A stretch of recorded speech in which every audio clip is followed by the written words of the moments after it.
Hey, what's up, y'all? Y'all good? I hope so. Baby, let's flashback, throwback, whatever you want to call it, to some classics, okay? Because you can't deny a classic. TGIT had us in the chokehold, okay? So let's rewind to Scandal, Season 1, Episode 1, titled Sweet Baby. So the scene opens up with Quinn thinking that she's meeting Harrison for a blind date. She goes in there rambling off on why she can't stay, and Harrison keeps saying, "What you drinking?" So Quinn is like, "Do you not understand what I'm saying to you? I'm trying to tell you that I can't stay because I don't do blind dates." So she starts to walk off, and he tells her, "This isn't a blind date. This is a job interview." She calls him a baby lawyer. He says, "I'm not a baby lawyer, and the reason I'm not sitting in a law office is because that's not how we do interviews." Quinn is over it. So she gets up from the table and tells him that she didn't apply for a job with him and she doesn't do blind dates. Harrison says, "Ask me who I work for, because I think you really want to know this." Quinn says, "Fine. Who do you work for?" He says, "Olivia Pope." And she couldn't even catch her breath. He said, "I know you applied for the job because you couldn't even breathe after I said Olivia Pope. So here's the thing. I'm going to offer you a pitiful salary, which you're going to take, but we're the good guys. And I usually don't lie, but I did lie to you because this isn't a job interview. Olivia already told me to hire you, and the job is yours if you want it. It's the best job you'll ever have because Olivia is as amazing as they say. And I'm not a baby lawyer. I'm a gladiator in a suit because that's what you are when you work for Olivia Pope. So if you want to be a gladiator in a suit, you better say it." And Quinn says that she wants to be a gladiator in a suit. Then we see Olivia and Steven in the elevator on their way to make a deal. But Steven is nervous because they were $3 million short. The ambassador, he couldn't come up with the rest. They walk in and Olivia is like, "Good evening, gentlemen. We have your $3 million. Dude was like, "Well, we have a problem because I said 6. Liv is unfazed and says, "Well, that's all the ambassador could come up with in such short notice. So you're going to have to take it, because if you and your goon don't get on the plane right now, in 4 hours and 15 minutes, your name is going to pop up on the no-fly list." And I think that $3 million will go a long way where you're headed to than it would trying to get out of this mess. So they agree.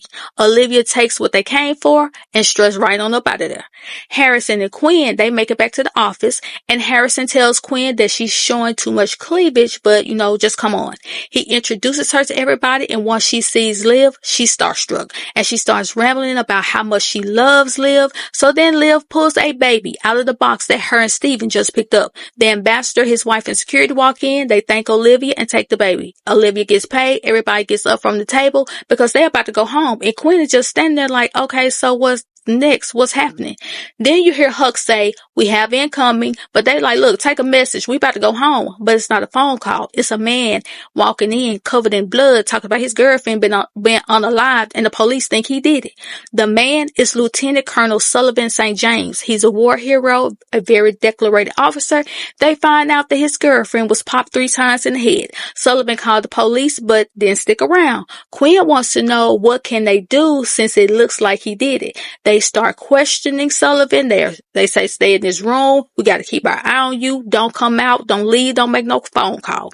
He says that Paige was his best friend. He didn't do it. He found it like that. They asked him where was he when it happened. He said he was out walking. Steven thinks he did it. Harrison doesn't. Abby says the case is too messy and she don't think they should take it. Liv says her gut tells her everything she needs to know. So they're taking the case. They change his clothes and give him a list of rules because everything is on the team now to get the job done. But her main rule was, you better not be lying and don't lie. He said he didn't do it. She was his best friend and he loved her. After that, Liv goes to David's house to tell him to give her 48 hours before he arrests or charges Sully. David reminds her that she doesn't have the muscle of the White House backing her anymore. So right now, she's being annoying. David says evidence says he did it. Liv says her gut says he didn't.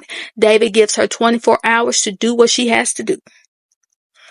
Abby goes to the crime scene to take pictures. Quinn is back at the office with Harrison, who explains that they don't have to play by the rules of the law, and if they do their jobs right, they don't ever have to go to court. It's not about solving a case. It's about making the problems of their clients go away. So Stephen goes over to the morgue because he needs a favor. He needs a fast track on Sullivan's girlfriend's autopsy. So now everybody's back at the office putting all the pieces together for the crime, but Liv feels like they need more. As they're going over everything that they have, Liv gets a message which causes her to leave.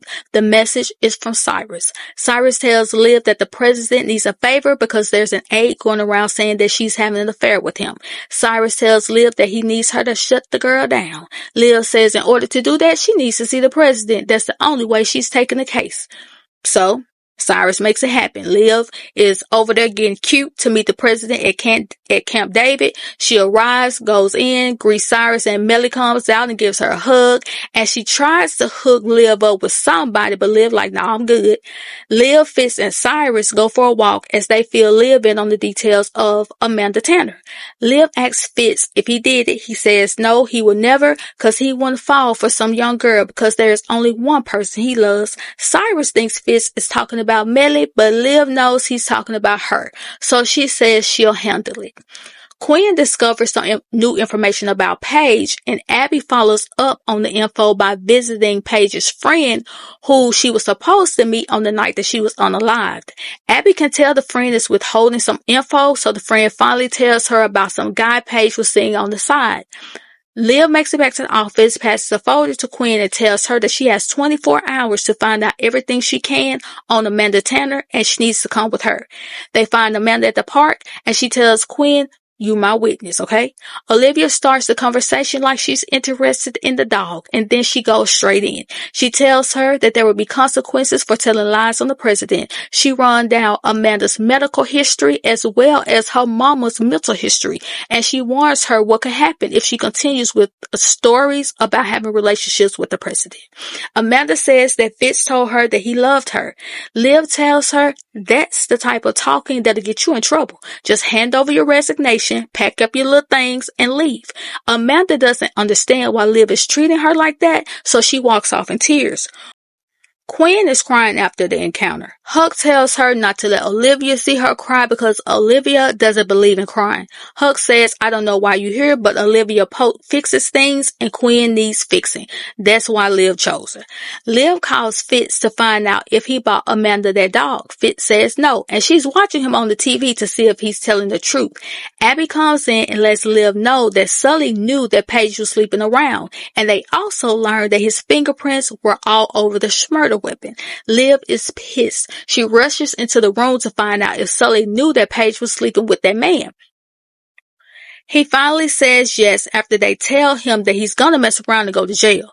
But Sully says he didn't do it, and the only reason his prints are on the weapon is because he picked it up off the floor. He says he's looked in the face of many as he wiped them up off this earth, but Paige was his best friend, and he did not unalive her. Liv walks out and tells the team to find somebody who can make Sully's alibi stick because she believes him. And then she presents Stephen with a box of engagement rings, and she tells him that he has to pick a ring because she's made reservations for him in Georgia so that he can propose. And Abby is standing behind them cringing because she likes Stephen. So then you hear Amanda barging into the office. She tells Liv that she needs to give Fitz a message, but Liv directs her right back to the elevator. And then David walks in telling Liv that her time is up, hand over Sully. Liv asks for 40 minutes. She gets everybody on the phone because they're basically out of time and she needs as much new information as they can get. Abby, Stephen, and Harrison over at the bar. They bribe the security guard with cash and pizza to hand over the security cameras. They confront Sullivan with what they found on the tape, which is him being intimate with another man. Liv points out that he always said that Paige was his best friend, not his lover. So they play him the security camera of him kissing the guy, but he refuses to tell them who the man is. And then he snaps back into the program of the military. He comes into, he goes into him being a hero and honoring the uniform. Liv wants him to understand that the don't ask, don't tell is over. But Sully knows that's just talk, baby. That ain't true. He says he's a hero. He can't be GAY. Then he leaves out of the door, turns himself over to David, and he's arrested. Everybody is gone except for Quinn. Huck comes in looking for Liv, but she's at the police station and needs to tell her that some girl by the name of Amanda Tanner was looking for Liv. He tells Quinn that the lady is in the hospital. Liv gets a page from Quinn and heads over to the hospital. Quinn tells her that Amanda marked her wrist, if you know what I'm saying. She said the only person Amanda had talked to was her, and she feels like Amanda is telling the truth. Liv tells her, explain. Quinn says she didn't take herself all the way out. She called Liv right after she did it because she wanted Liv to tell Fitz, because she wanted Fitz to show up for her, to be there for her. She said that Amanda was going on and on about how she thought he would come and call her sweet baby and everything would be fine. When Liv heard sweet baby, she had Quinn to repeat what she said to make sure she heard her correctly. And when she did, she walked off and headed straight to the White House. Fitz and Cyrus walk in, and Fitz could tell by the look on her face that Liv knows he lied. And she was like, sweet baby? You called her sweet baby?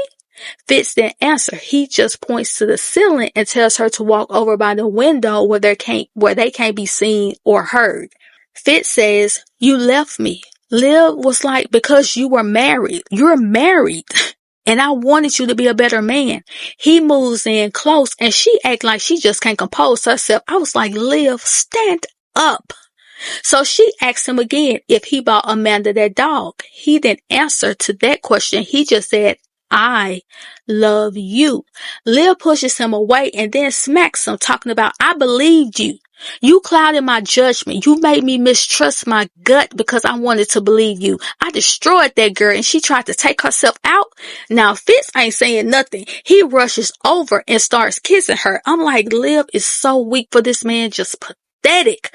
So as they're kissing, Cyrus walks in and he's shocked. He can't believe what he's seeing. He tells Fitz, Mr. President, oh, sir, I think you need to go clean up. Fitz leaves and Cyrus, he was like, mother of God. And that's when Liv realizes that Fitz never told Cyrus about them, even though he tells Cyrus everything.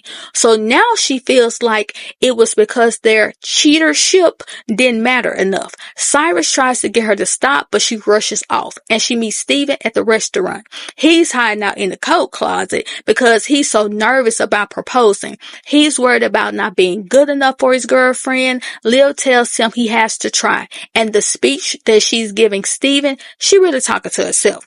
He finally goes over and proposes to Georgia. Miss I Don't Believe in Crying is sitting in the coat closet shedding tears. Then she heads over to the jail to talk to Sullivan again. She's trying to convince him to live his truth. Who he loves shouldn't be a secret. Sullivan then tells Liv the man's name, and he says he does love him. And after he finally said it, he was able to exhale and lift that burden off of his chest. So at the press conference, he says how honored he is to be a soldier and that he's honored to be a GAY man to have served his country. So the case is over. On to the next one. They're going to take all the evidence that they have on Sully to the police so that they can find Paige's murderer. So Cyrus shows up at the office to tell Liv that Fitz wants to see her. She said tell him to go to HELL because Amanda has just become her client. And Cyrus is looking at her like, girl, you don't know that you're standing in front of the devil right now. Don't play with me like that, Liv, but if you want to play, let's go. And that was the end of season 1, episode 1, Scandal, titled Sweet Baby. I know most of everybody watched Scandal, but as doing this as a flashback, what did y'all think about the episode? Like when you first saw it, what you hearing it now, what did you think? Especially with Liv standing over in that corner, like she just couldn't help herself as Fitz was getting closer. Like, girl, you are getting on my nerves, baby. But get down in the comments. Tell me what you think. Please like, share, subscribe, y'all, so we can get back into the algorithm, y'all. And I'll talk to you later.